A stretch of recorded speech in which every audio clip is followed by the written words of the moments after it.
Hello everybody, and welcome back to another video. In today's video, we'll be taking a look at the 2024 House elections for the last time. This will be the final House prediction I'm releasing, so all calls are official. It's, for me, it's all on the line. I'm making my final House predictions. These videos always run long, and this video might run even longer just because I have so much to say about these races now that I've sifted through all the data and I've made my hard predictions. So, in the spirit of that, let's get into it. One thing I will note actually before we get into this, some specific districting here is that I do have my model pulled up in another tab. I'll be referring to that for some of the seats we're looking at. General rule of thumb for this channel, for those of you who don't know or are new, I make models for almost every election I predict.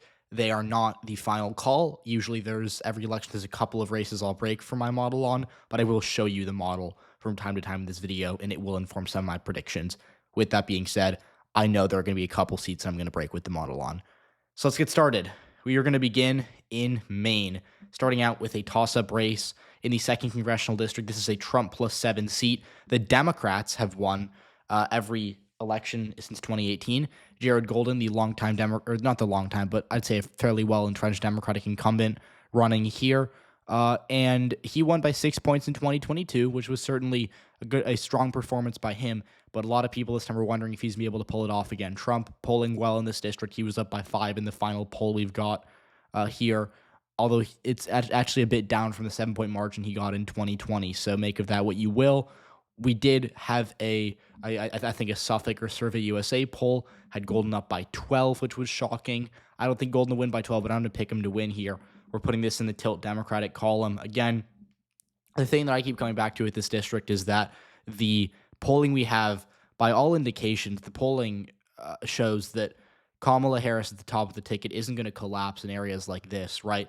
There's certainly a lot of right-trending working class areas like northern Maine that moved towards Trump in 2016, stayed pretty solidly with him in 2020, and Harris seems to be holding up well. So Trump might have already hit his ceiling here. Jared Golden won in 2020 at the same time Trump carried the district by 7. I think that's enough reason for me to give him the win here.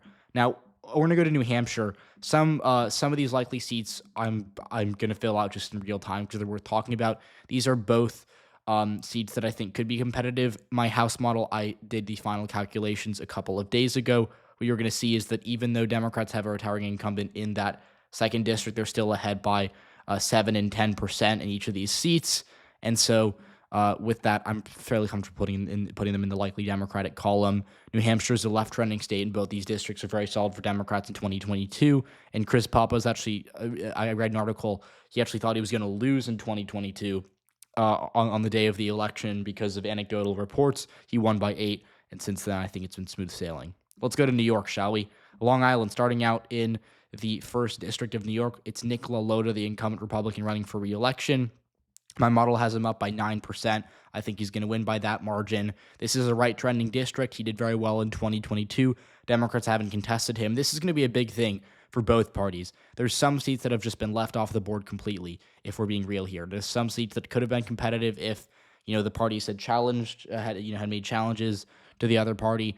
New York's 1st District, Democrats haven't played here all cycle. Maybe it would be a bit closer if they actually did invest, but I think wisely they saw this race was out of reach, and that says a lot. Let's go to the 3rd District now. This is going to be kind of the opposite. Obviously, if you remember in 2022, Republicans did win this district. It's Biden +9, but George Santos, the Republican, won this race. But he has since been expelled from Congress and removed from office, which I think has really hurt the Republican brand in this district. I think that makes them lose a bit of credibility with voters here, at least in the short term.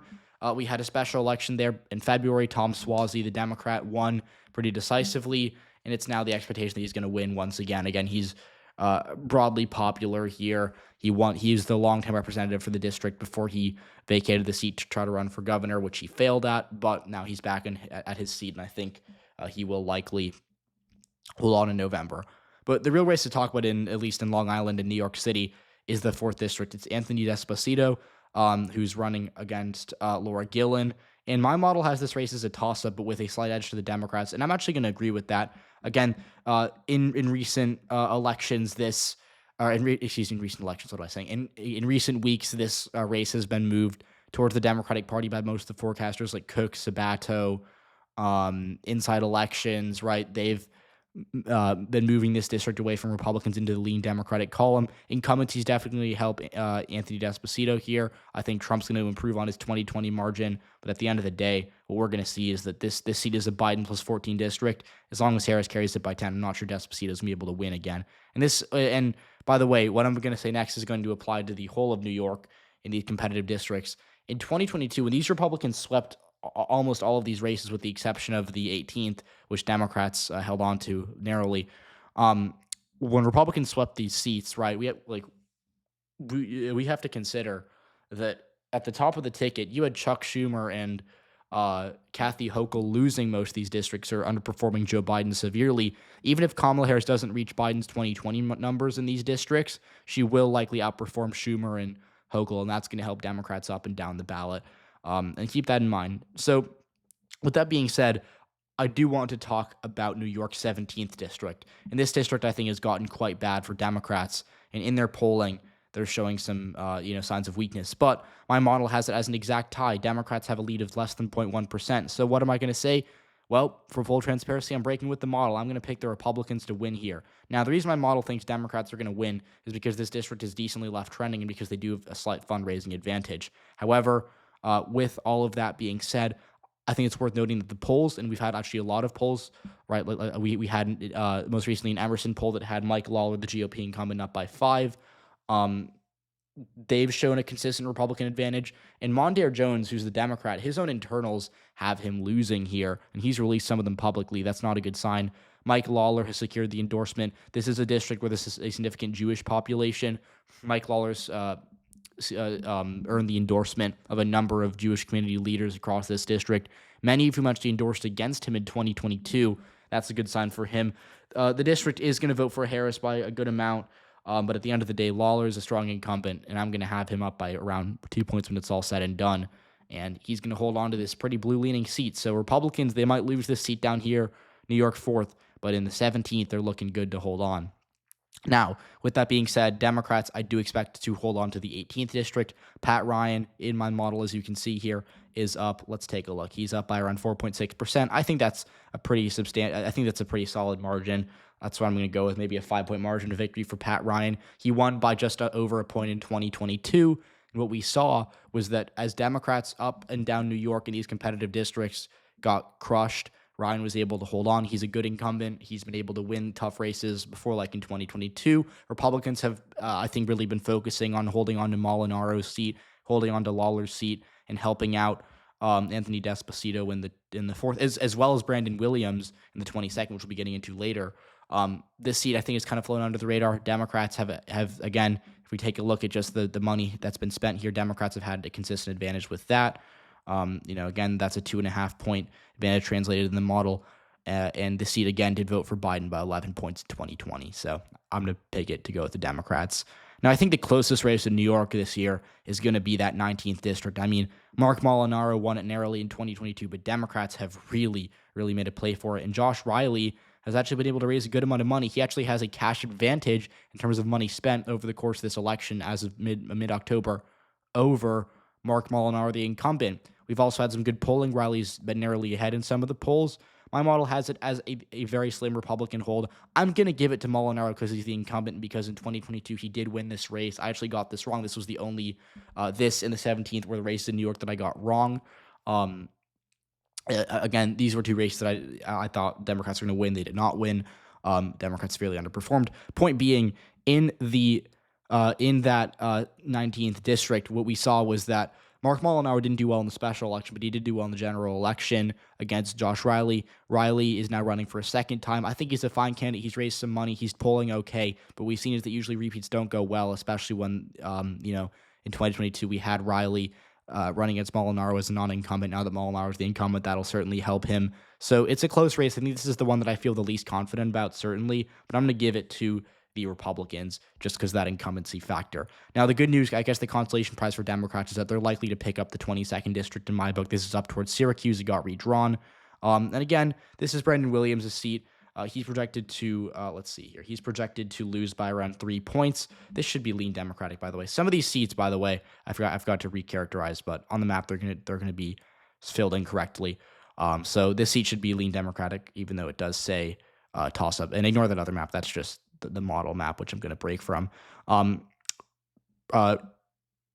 Getting back into the video, right, this seat is going to be, I think, a pretty clear Democratic pickup. It was redrawn. Brendan Williams only narrowly won in 2022. I think his performance is less impressive than that of Molinaro's. And again, what we've seen is the Democrats rely on turnout from Syracuse to win this district. In a presidential year, it's always going to be higher. That is enough for me to put this in the lean Democratic column. Also joining New York's 22nd in the lean Democratic column is going to be the Connecticut 5th district, which is Jahana Hayes' seat. She nearly won in 2022, but I think this time it's not going to be as close. Republicans actually did pretty well there against Hayes. This time, though, I do feel comfortable putting it in the lean Democratic column. In the presidential year, Harris likely to win Connecticut by a similar amount to Joe Biden. Coattails will be enough to help Hayes and I think get her out of what would otherwise be a pretty competitive race. I mean, it still will be competitive, but I think she's clearly favored there. New Jersey, this is another one that I think is going to be so close. That 7th district between Tom Keene, obviously, and Sue Altman. Sue Altman has actually been complaining about how Democrats haven't funded her campaign well enough, but as we can see here, she actually has been able to maintain a pretty decent cash advantage over Tom Keene. It's going to translate to about a point in the model. Again, right now she's down by 0.4 in my forecast, so it's going to be incredibly close. I'm going to agree with it for now. Tom Keene's a good incumbent. He's well known in this part of New Jersey. He has, I think, run a pretty effective ground game. And we also have to consider that New Jersey is a state likely to, I think, shift right by a couple of points, just because it's one of those deep blue states where Harris will likely underperform. Just a little bit, though. I don't think it'll matter too much. Biden only won the seat by 3 points. I think Harris will do maybe a point worse. And at that point, if it's a Biden +2 or Biden +3 seat, that's easily surmountable for Tom Keene, who is I think been able to frame himself as a very moderate GOP incumbent. That all leads me to say it's going to be a narrow Republican win. Let's go to Pennsylvania now. I think Susan Wild is going to win the 7th congressional district. Again, Biden carried the seat by only half a point in 2020, so it's going to be close again at the presidential level. But Wild's a good incumbent, and again, she has a big cash advantage, one of the biggest in the country. District is trending the right way for Democrats. She's up by 3 in the model. I think that's a fair call. Now let's go to the 8th district. This one's going to be so close. Matt Cartwright's up by about a 1.5 in my model. And if you remember, last time I had him losing. This time, I'm going to put him ahead. In my final call, I think for the first time in a couple months, I'm going to pick Matt Cartwright to win in Pennsylvania's 8th district. Now, why do I say this? It's for a couple reasons. The first is that Pennsylvania polling has broadly suggested that whether it's Kamala Harris, whether it's Bob Casey, or Matt Cartwright, Democrats are holding firm here. Now, polling in these, again, this is a working class district. It's a white district where Democrats have actually struggled in recent years in the Trump era. Trump, obviously, this was an Obama district twice. Trump won it in 2016 and 2020 narrowly, right? So polling is very fallible. What we've seen is that there have been polling misses historically in these types of districts, but the polling we do have shows Democrats holding firm here. It shows Kamala Harris matching Biden's 2020 margin, which is about a 3-point loss, 2.5-point loss. It shows Matt Cartwright narrowly ahead. It shows Bob Casey in a tie here. I think Casey's going to outrun Harris. I think either win or lose this district by under a point. It's going to be razor thin between him and McCormick. Harris thinks he's going to lose the district by 3 or 4. And at that point, you're at a pure toss-up. I do think it'll be enough for Cartwright. I don't think the Republican top ticket from Trump here is going to be enough to make Cartwright lose. And again, in 2022, we did see Democrats do very well here with John Fetterman actually winning the district by under a point and Cartwright winning by around 2. But I think, again, presidential year turnout is going to be higher from Scranton, even though it was fine in 2022, to be fair. And those factors are going to line up to help Democrats. This is a pure toss-up, but I'm going to go with Cartwright to win once again. He's an incumbent. He's done this before. He won in 2020 on the same ballot as Trump. I'm going to give him just the smallest of edges here. Now, the Pennsylvania's 10th district, this is the one I've been very interested in recently because we saw a poll actually a couple of weeks ago from it was actually a nonpartisan poll, I believe, that showed Janelle Stetson, the Democrat, up here by a couple of points. I think it was from Susquehanna. Now, my model has this as a 7-point Republican victory, which I really think is too high. So I'm going to go in the middle. I think this is going to be a lean Republican race, and I honestly think that this race could, if Democrats overperform Pennsylvania across the board as they've been doing in recent elections, I think that this could actually be a sleeper flip. I'm still going to give it to the Republicans just because Scott Perry's the incumbent. But Janelle Stetson's run or Janelle Stelson, excuse me, has actually run a very strong campaign. Again, her polling is good. She's been able to fundraise effectively.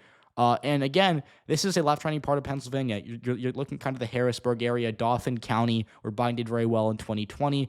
Polling, again, has been solid for Harris. And again, what we've seen in the polls is that Harris does worse than Biden with Hispanic and white voters, but she does better or matches him at the very least with white voters. This is the type of district. It's there is a sizable Hispanic community, but it's a mostly white district. It's left trending, the exact type of seat where I think Harris can improve over Joe Biden from 2020, and that could be enough to knock Scott Perry off, especially because I think he's a relatively weak or mediocre GOP incumbent. Going over quickly to the 17th district, I'm just going to label this as likely Democratic. My model has it as a D+5 seat. I'm going to go with that.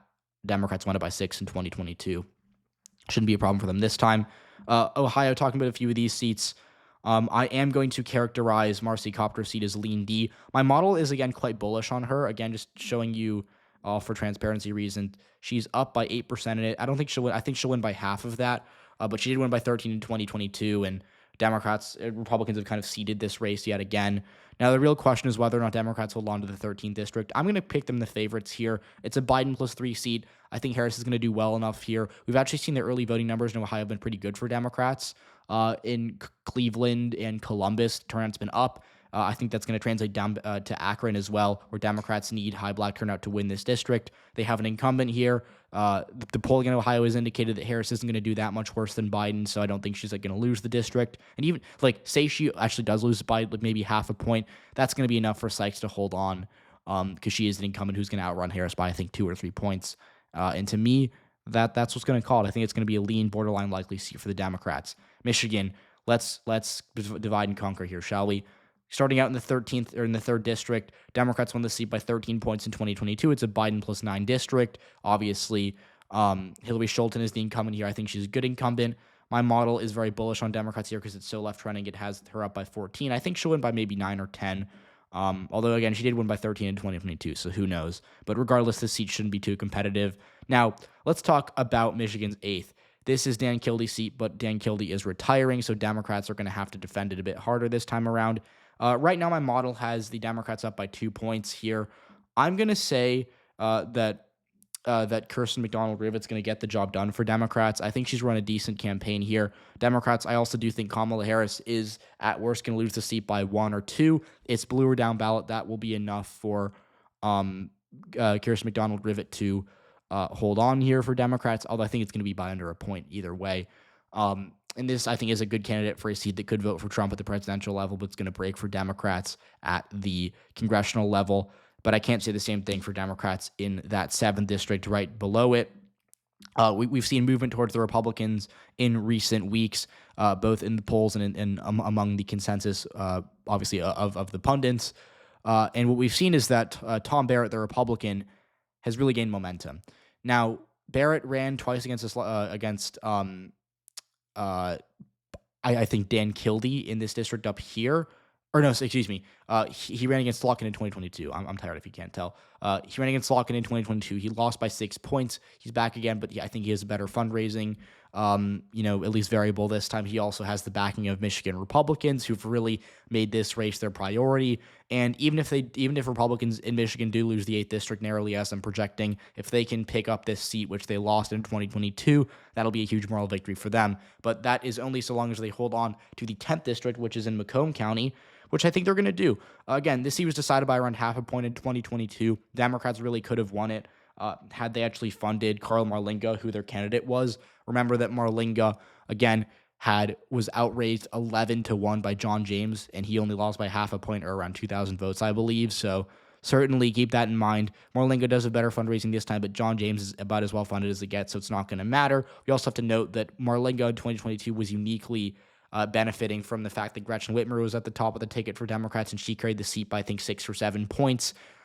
Harris will likely lose the district, or if she wins, it'll be by under a point. So Marlinga is going to have to really create some of his own turnout there and going to hope that Democrats can do well enough to win. So that is going to be my final call, Michigan's 10th congressional district, and you're going to have to excuse me while I take a quick water break here because I don't want to edit this video, and because talking for the House for so many minutes, it can, you need some water.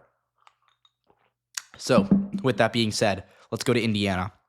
Right here, we've got one competitive district, Frank Mervyn, the incumbent Democrat here. I'm going to pick him to win. In 2022, I was wrong with this race. I thought it was going to be very close and ended up being a pretty solid 6-point victory for Frank Mervyn. My model right now, as you can see, gives Republicans, down by, I think, by 5.4%. Excuse me, I think I meant to say Democrats. The Democrats are up by 5.4%. Republicans down by 5.4%. Again, this is a right-trending district. I wouldn't be surprised if Trump carries it, but Frank Mervyn's a decent incumbent, and in 2022, he won by 6 in the year where Democratic turnout was very bad in Indiana.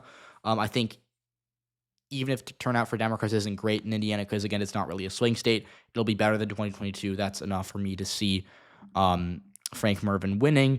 Let's now go to Wisconsin, and this we're going to talk about Seltzer, because Seltzer came out. I made a video about it last night, and you can go click on it to hear my full thoughts, but Seltzer dropped a shock poll. I think that is the most shocking poll I've ever seen, just given how well-respected Seltzer is, and it's like, here's the thing.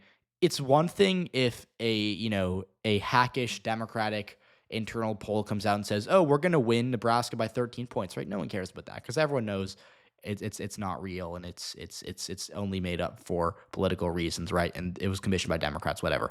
This is the most well-respected poll in the country, putting their entire reputation on the line to show Kamala Harris winning Iowa when everyone else counted her out there. I don't think Harris is going to win Iowa, but if Seltzer's even remotely, if Seltzer is even within 8 points of being right, Trump is going to really struggle in the Midwest. So what does that have to do with Wisconsin's 3rd district? Well, you talk about a mostly rural, mostly white state like Iowa. No congressional district fits that better than Wisconsin's 3rd. I mean, this district, it's a Trump plus 5 seat from 2020, but in 2022, Democrats actually came within 4 points of winning it with a relatively underfunded opponent, and the polls have showed them winning here. Rebecca Cook, the Democrat, has quietly in the polls done pretty well. Now, she is down by around 5 points in my model, so I do believe that this is going to be a bit closer than that. So I'm going to pick the Republicans. I do think it's going to be closer than that. I'm going to give the GOP about a 2.5 point edge here, and just for starters, it's closer than 5 points because I think A, Cook is a good candidate, better than Brad Pfaff was in 2022, and B, that Seltzer poll, again, if it's even within 8 or 10 points of being right, that means that Democrats are gaining background in the Midwest in these rural, driftless regions, right? Like Wisconsin's 3rd district. Van Orden, the GOP incumbent, still going to win here. It's a Trump seat. Trump's going to still carry it at the top of the ticket. But Seltzer gives me so much pause. And this is, again, one of the best pollsters in the country. The fact that they got that result is mind-boggling to me. And betting against Seltzer, it's generally not smart. So I am taking a bit of a risk here, showing Democrats losing this district here. But I'm comfortable with it because it is still a Trump plus 5 seat. But again, this is one I'd really watch on election day because I'm just so cautious about it.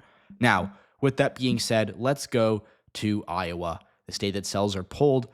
Just to kind of get into it here, I expect Ashley Hinson to win by, I think, 7 or 8 points. Mariannette Miller-Meeks is in a closer race. We actually saw the inside elections move to tilt Democrat. I'm going to keep in lean Republican column. What I think happened is that inside elections got an internal poll that obviously I don't have access to that shows Democrats ahead in this district. Iowa polling, aside from Seltzer, I think has been kind of flaky in recent years. It's not too reliable, and even Seltzer, again, I think could be wrong this year, but that's a topic for another time. And again, this is a Trump plus 4 seat from 2020. That is going to be enough for Mariannette Miller-Meeks to win, even though Democrats, I think, have done a bit better than originally expected in this race. But it's upset time. I'm going to pick Democrats to win back a House seat in Iowa. Again, Seltzer was what tipped me over the edge here. This was a seat that my model actually back in the summer predicted Democrats to win, and I was very confused. I was like, how did it get that? But as you can see here, I'm not lying. Zach Nunn in this district is down by 3. I mean, in July, my model had him down by 1. He's now down by 3. I'm not that bullish, but I think that Democrats can win the seat by just under a point. Again, in 2022, we saw Cindy Axne, the Democrat, only lose by 0.6%. Zach Nunn, the GOP incumbent, hasn't a great fundraising compared to his Democratic opponent here in this race. We've also seen that in Iowa, in these plains, slash Midwestern districts, they've been trending left, and the polls reflect this across the board. The polls are good for Democrats in Wisconsin's third. They're good for Democrats in Iowa's first, most likely. They're good for Democrats in Nebraska, which we're about to get into now. They're good for Democrats in Kansas. This all leads me to say that Zach Anon might be on his way out here, and that's surprising because he won in 2022 against a good Democratic incumbent. Iowa's not really a swing state anymore, but the recent data we've been getting, huge momentum for Democrats here. Now, going to continue on the momentum. Another flip I'm going to predict for Democrats. Nebraska's third or second district. Let's talk about it. This is, I think, one of the most watched seats in the country because obviously it also has an electoral vote that Harris is likely to win. And in the latest polling data, right, Harris is ahead in every poll. She leads consistently. We actually saw from New York Times that she was up by 12 in their final Nebraska 2 poll. And my model is starting to catch on to this as well. It is actually still relatively close. Don Bacon here is still, I'd say kind of in. He's still kind of in it. He's only down by 2.3%. I think he's going to actually lose by closer to 4 if we're being real here. Bacon only won by 2 in 2022 at the same time as Republicans won the district in the governorship. Kamala Harris is going to win the district by, I think, 8 or 9 points, maybe even 10 if, on a good night for her. Don Bacon will outperform Trump, but by 10 points, I'm not sure. In 2020, he outperformed Trump by, I think, 9 or 10, but he ran against a very bad Democratic candidate. He's now running against a good one who has a lot more funding. Democrats are finally investing in this race, and I think that that's going to be enough for them to finally win over the seat that's been, just barely getting away from them for the past few cycles. Republicans are going to hold on to that first district, though. So let's talk about Texas now. Or actually, I've only gone north. Let's actually go to the East Coast. Let's go to Virginia because I'm getting disorganized here. Virginia, we've got 2 seats worth talking about. Democrats have actually been getting worried about the 7th district, which is obviously Abigail Spanberger's district, which she's likely to run for governor. My model has them up by 10 here. I think that's a bit bullish. This is a Biden plus 7 seat, and the model thinks that because of fundraising and left trend, it's going to go blue by a good amount. I'm going to pick it to go blue by around 5 or 6.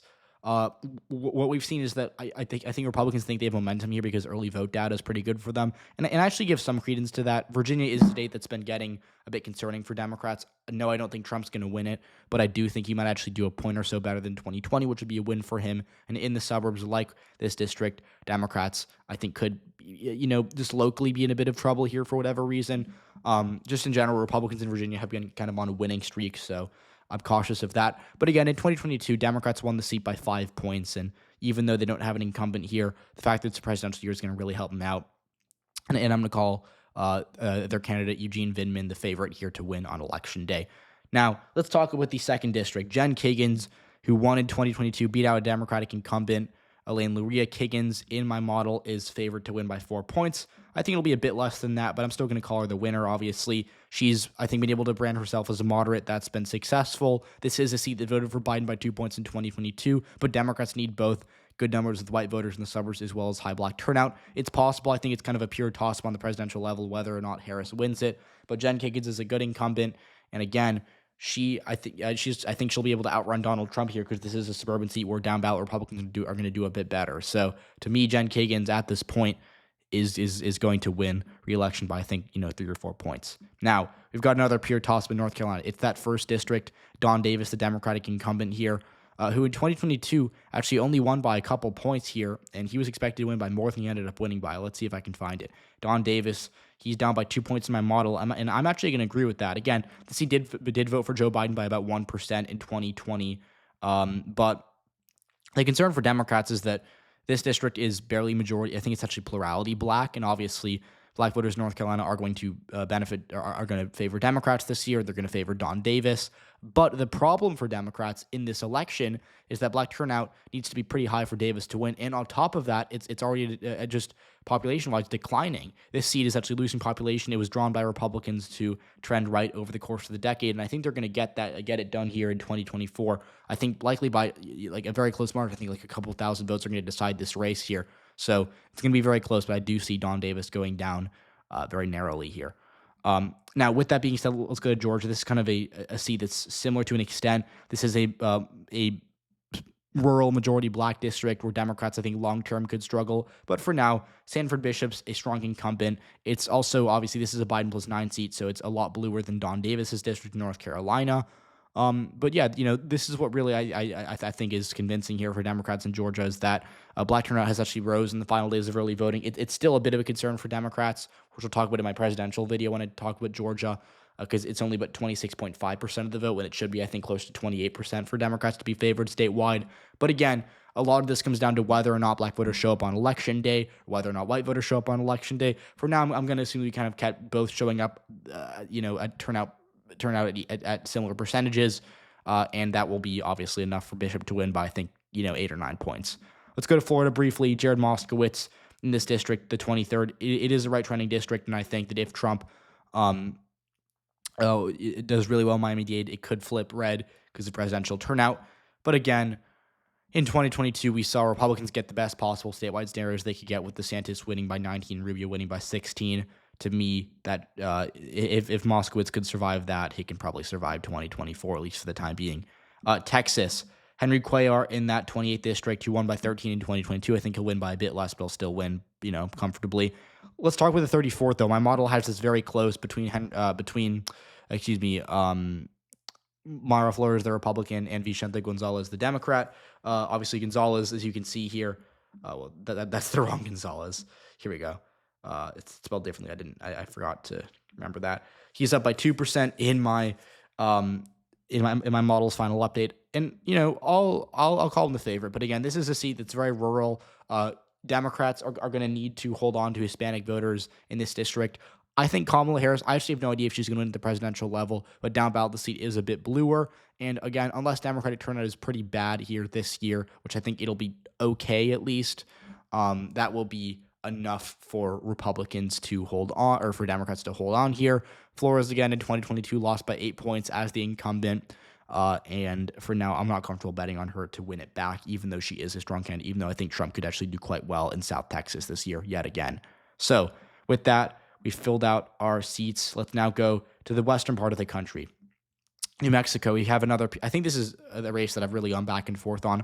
My model, as you can see here, does have Democrats actually losing this district. See if I can. Here we go. Gabe Vasquez, the incumbent, they have him down. It has him down by 0.6. But I'm going to break with this. I think this is the second time breaking with my model. The first time was in New York 17th.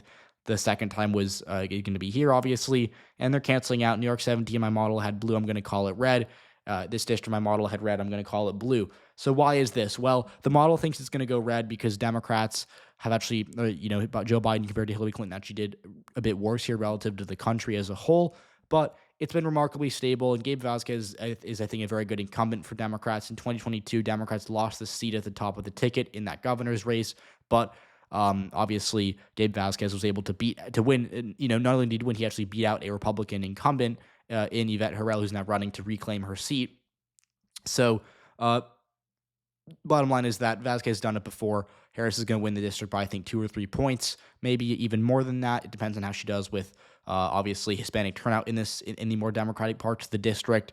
And Gonzalez, I'm thinking of Gonzalez in Texas, and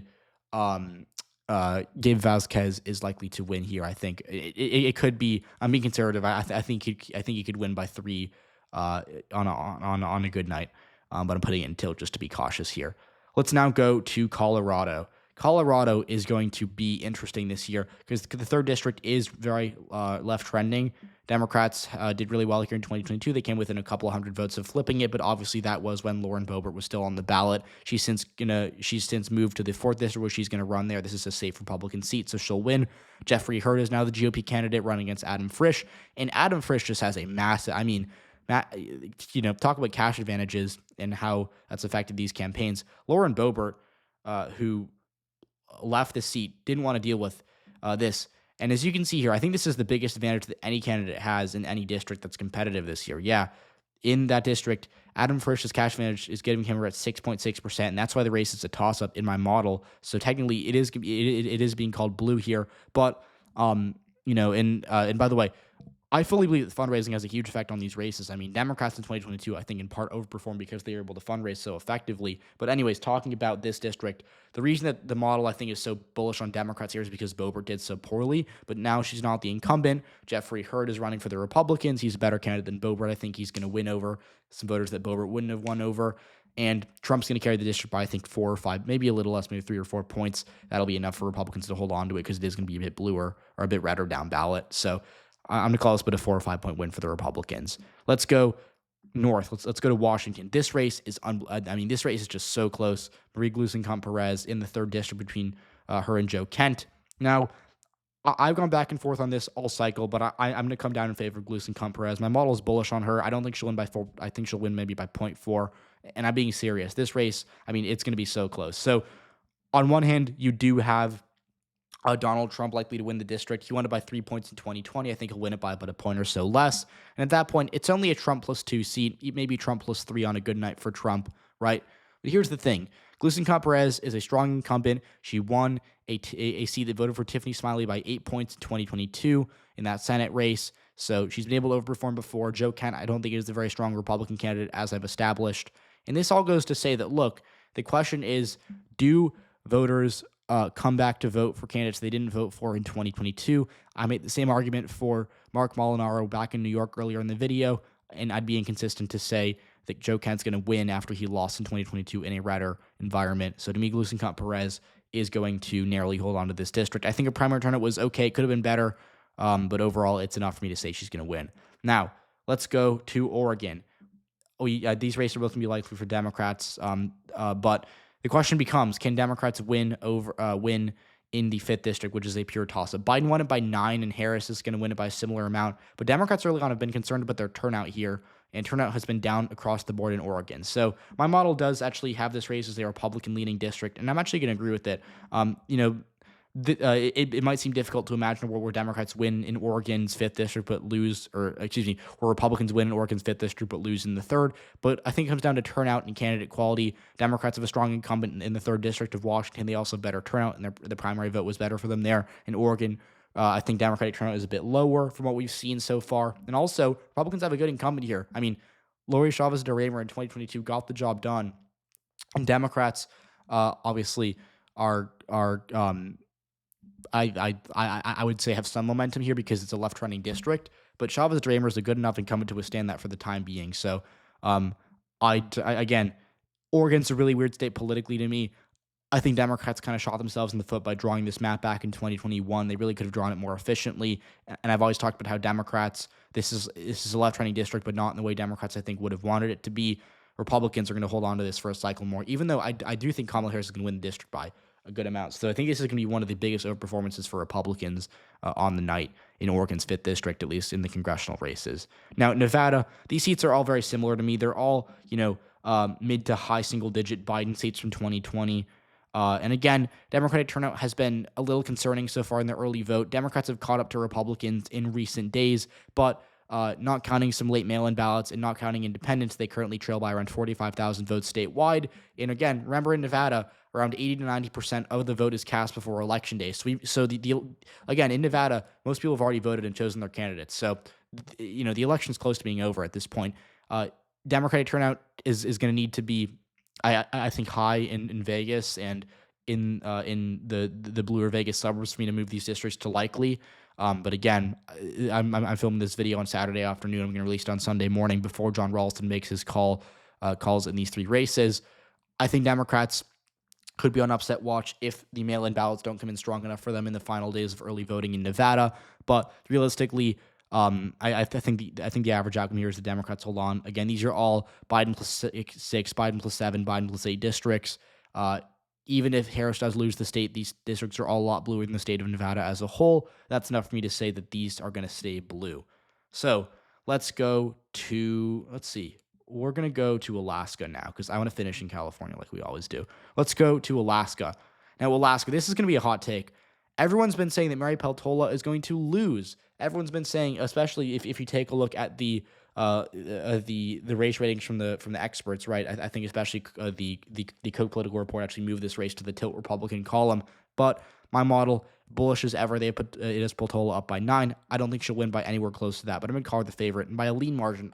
I'm like, again, I want to live boldly here, right? In this race, I feel confident that Peltola is going to win. Now, why do I say that? Well, it's for a couple reasons. The first is that she has a fundraising advantage. The second is that in every single poll we've gotten, she's popular. And the gap has been closing. That's true. Republicans have gained in the polls since the summer. but she's still popular. She's still well-liked by the electorate. Alaska is also a left-trending state. I think Harris is going to do a couple points better than Biden did in 2020. And in 2020, Biden only lost the state by 10 after Hillary Clinton lost by 15 in 2016. So it's moving left pretty clearly. It's also a very pro-choice state, which I think is going to help Democrats. But most importantly, in the primary, Peltola got 51% of the vote. And again, that's an open primary. It's essentially a general election that just has a lot of candidates on the ballot. So even if you give every other person who did not vote for Peltola to Nick Begich, a Republican opponent, it's still a 2-point win for her. I think she's going to do just well enough to win over, to win over the Trump voters like she's done in 2022 and like she did in the primary. And she's going to win, I think, by 3 points. And again, everyone's going to put this. I think people are going to move this race into the Republican column. I'm being bold here. I think Peltola is going to hold on just because that primary vote was so good for her. Now, on the other hand, I do think Democrats are in a bit of trouble in Arizona's 6th congressional district. Kirsten Engel started off pretty well in this campaign. She actually had a good, final quarter of fundraising.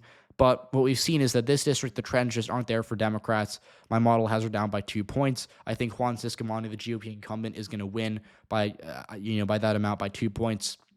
And the problem with Arizona for all cycle for Democrats been their polling there has just been bad. I mean, it has just been very bad. And again, what I think the number one issue here is that Democrats have not been able to lower salience of the border issue. And generally, to win elections, you have to be able to get people to talk less about the issues that hurt you the most. And what we know is that Trump and Republicans think that if they win this election, it'll be in part because of the border. And especially in Arizona, which is a border state, that's been the focus. Democrats haven't been able to have, I think, a consistent, coherent response to that, and that could cost them in this district, among other things. I think we also have to remember that, again, the seat voted for Mark Kelly by 7 points in 2022, and Juan Ciscomani still won by about a point. So, good incumbent for Republicans. Arizona, I think, is going to be a bit redder this year than it was in the midterms. So, I'm going to put it in the GOP column for now.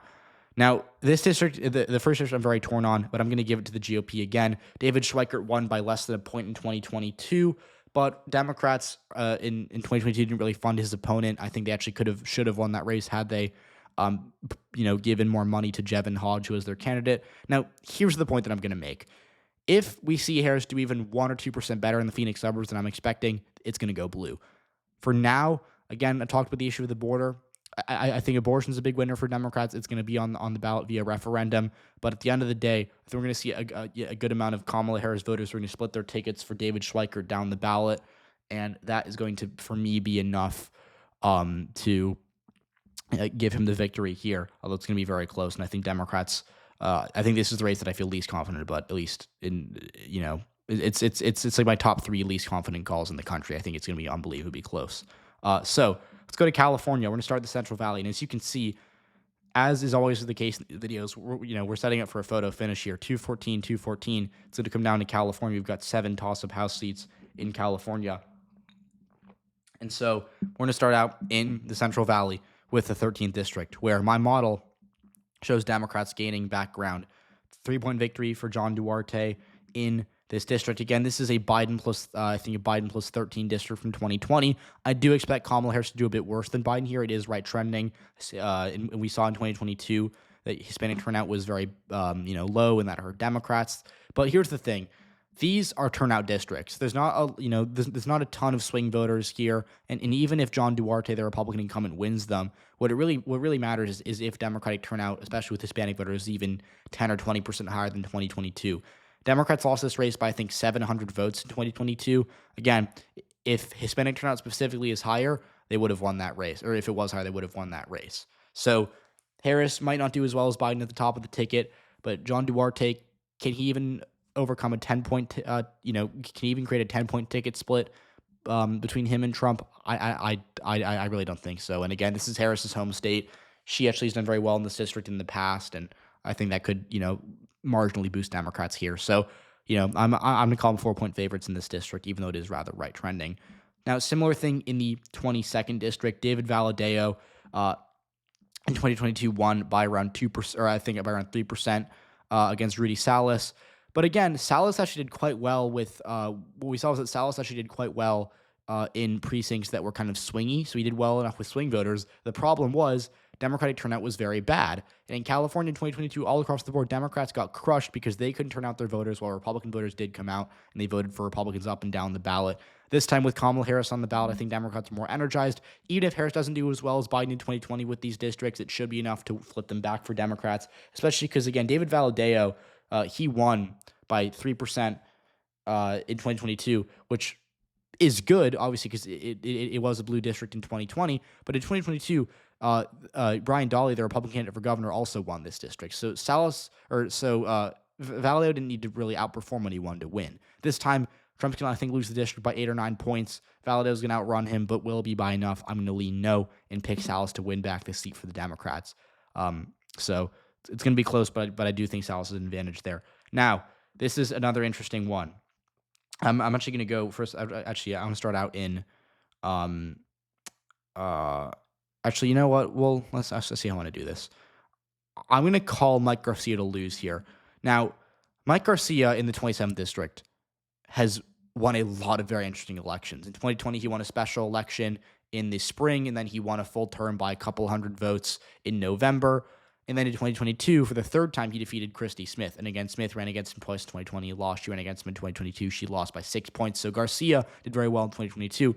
But like I mentioned earlier with David Valadao in the 22nd district, Republicans didn't really need to do all that well. They didn't need to outperform by that much to actually win, because at the top of the ticket, Brian Dahle, again, won this, or I think he actually came within 3 points of winning this district, and he outright won the 22nd. So turnout for Democrats was bad. Republican turnout was good, and that meant that the electorate was so much better that candidates like David Valadao and Mike Garcia didn't need to outperform.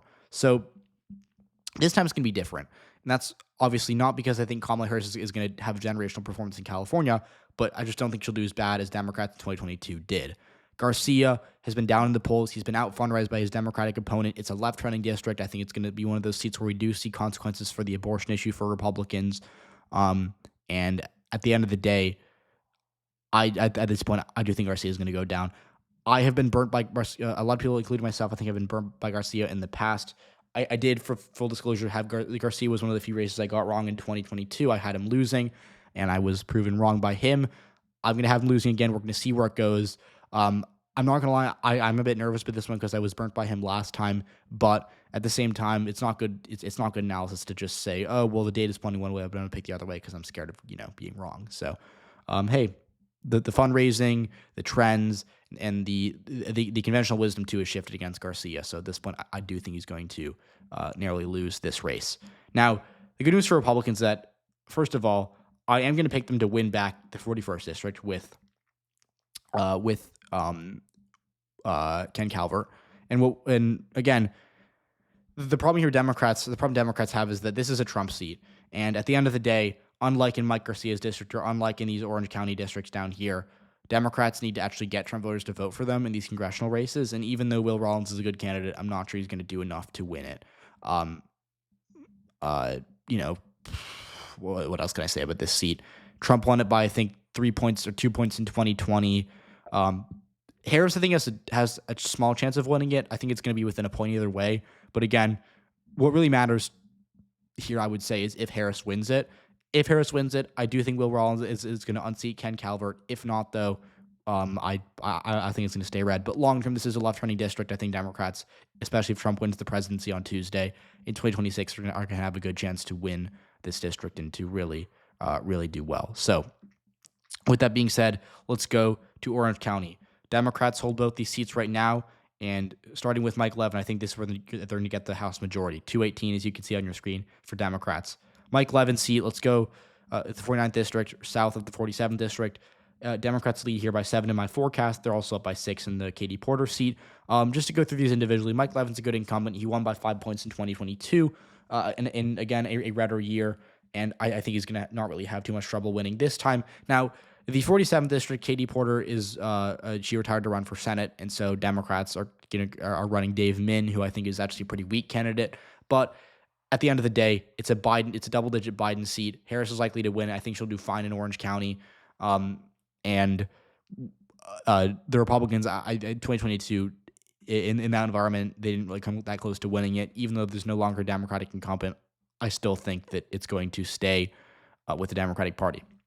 So let's talk about Michelle Steele's seat. This is the final seat of the video. In this one, I've actually gone back and forth. While my model's pretty bullish on Republicans here, as you can see, Steele's up by 5 points. I think it's going to be a lot closer than that. I think it's going to be kind of close to 2 or 3, but I'm going to pick her to win. And again, this is a district that's really interesting because in 2016 it voted for Clinton by 13, it voted for Biden by only 6, though, and that's mostly because we saw Vietnamese Americans trend to the right. And again, this is a plurality Asian district. You have a lot of swing voters here that maybe vote Democrat one election and then switch to the Republicans next election, but vote Democrat down ballot. What we saw was that Gavin Newsom actually did pretty well in this district in 2021 in the recall, but then bombed here in 2022 in his actual re-election bid. So this is all to say it's very unpredictable. Democrats, I think, have run a good campaign here with Derek Tran, but at the end of the day, Steele's a good incumbent. She unseated Democrat in 2020 on the same ballot as Joe Biden, winning it by 6. I'm not going to pick against her, even though I wouldn't be shocked if she lost on election day. So this is the House map. The House is difficult to predict. It requires a good amount of research on every district. So please do support the channel. Please do like the video. Please do subscribe. And again, let me know your thoughts. I'm really interested to see how this turns out, because the majority is going to be so close, right? Like, I have Democrats winning 219. That means that if I'm wrong in 2 seats, Republicans win the majority. So by no means am I super confident that this is going to be a Democratic, a huge Democratic win, but I do think that in slightly more seats, they have an advantage. Now, the consensus is that Republicans are narrowly favored to win this chamber, and I've been a bit more bullish on Democrats, at least in the House, than the conventional wisdom would have indicated. But I think Harris had the momentum in the final week of this campaign. Democrats broadly have polled well in district level polling all cycle. And the most important thing is that Republicans in 2022 underperformed across the board. I think they're going to do okay this year relative to expectations, but at the end of the day, 2022 Republicans won a lot of seats just because of turnout, especially in California and New York. That alone can loosen the House. So, they certainly have a path, but I do view the Democrats as favorites at this point. So, again, let me know what you all think. Let me know what you want to see next. From the channel. I mean, I'll be releasing final Senate prediction tomorrow. I'll do the final presidential election prediction either on Monday afternoon or on Tuesday morning. And again, it'll be election day soon, so go vote if you haven't done so already. So thank you for watching, and I'll see you all in the Senate prediction coming out tomorrow.